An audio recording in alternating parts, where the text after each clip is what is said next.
sangat emosional ya, karena melihat wajah Pope itu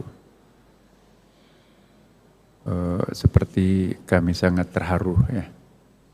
Masih bisa membayangkan ketika kami bersama di Masjid Istiqlal dan ketika kami mendapatkan undangan dari beberapa negara ya, untuk membahas tentang deklarasi Istiqlal dan Vatikan, Imam Besar dan Pope. Dan dua poin yang sangat penting, saya mohon untuk kita semuanya, komunitas umat Katolik dan Islam, agar betul-betul memperhatikan pesan Pope. Yang pertama, betapa perlunya mengedepankan dialog, perdamaian, bukan dengan cara-cara kekerasan, karena kekerasan tidak akan pernah menyelesaikan persoalan secara konstruktif. Yang kedua, ini yang sangat baru, bagaimana menggunakan bahasa agama, mengajak kepada warga, umat beragama, untuk sadar sepenuh hati, bersahabat dengan lingkungan hidup, lingkungan alam. Jadi kita jangan sampai merusak alam, mempercepat proses dunia ini kiamat.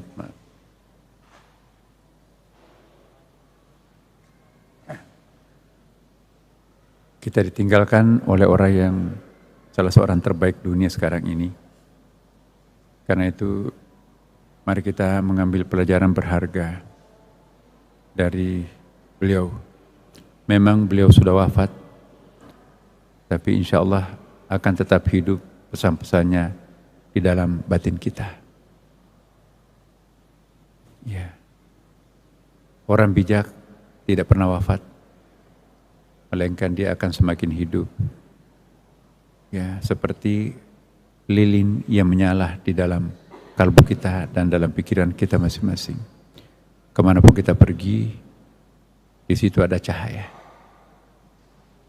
Ya, tentu kita berdoa semuanya. Apapun agama kita masing-masing di sini, mari kita berdoa. Semoga orang-orang yang terbaik yang pernah mengabdi untuk dunia kemanusiaan itu, ya, mendapatkan tempat yang sangat-sangat layak di sisinya, dan kita yang ditinggalkan semuanya, semoga menjadi manusia yang benar, yang senantiasa mengindahkan tata krama, mendengarkan suara-suara hati nurani. Dan yang terakhir, kesan saya pribadi kepada mendiang almarhum adalah ketika saya berjabat tangan, tidak mau melepaskan tangan saya. Kenceng banget. Ya. Dan ketika saya mencium kepalanya 2 kali, dia mencium tangan saya juga berkali-kali. Dan yang paling penting kemarin, ya, saya dapat tamu ya dari Vatikan juga, mengundang saya untuk datang ke Vatikan di dalam satu conference.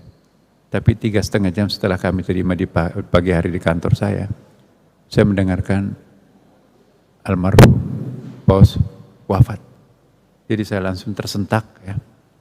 Saya akan tanyakan tadi pagi bagaimana kondisinya Paus. Oh, sudah bagus, kayak tim Peter katanya, karena sudah bisa tampil di dunia publik. Tapi mendengarkan kabar itu betul-betul saya tersentak. Banyak sekali koeksidensi yang positif. Beliau masuk rumah sakit, kena sakit. Pas hari itu juga saya masuk rumah sakit, kaki saya tergelincir, putus.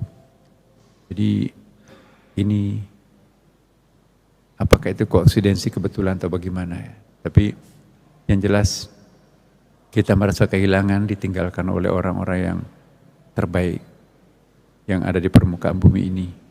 Mudah-mudahan kita semua bisa mencontoh, sekecil apapun yang bisa kita contoh dari beliau. Syukur-syukur kita bisa mencontoh lebih banyak. Mari kita menjadi manusia sejati, meniru apa yang dilakukan oleh saya selaku pribadi maupun sebagai Imam Besar Masjid Istiqlal Jakarta. maupun juga sebagai Menteri Agama Republik Indonesia, ya, mewakili komunitas kami mengucapkan ya tentu selamat kepada kita semua diberi kesempatan hadir di tempat ini untuk mengenang sosok-sosok figur yang baik ini. Dan tentu kami semuanya juga ikut berduka dan kita semua berduka dengan kepergian orang yang kita cintai ini. Terima kasih. Salam.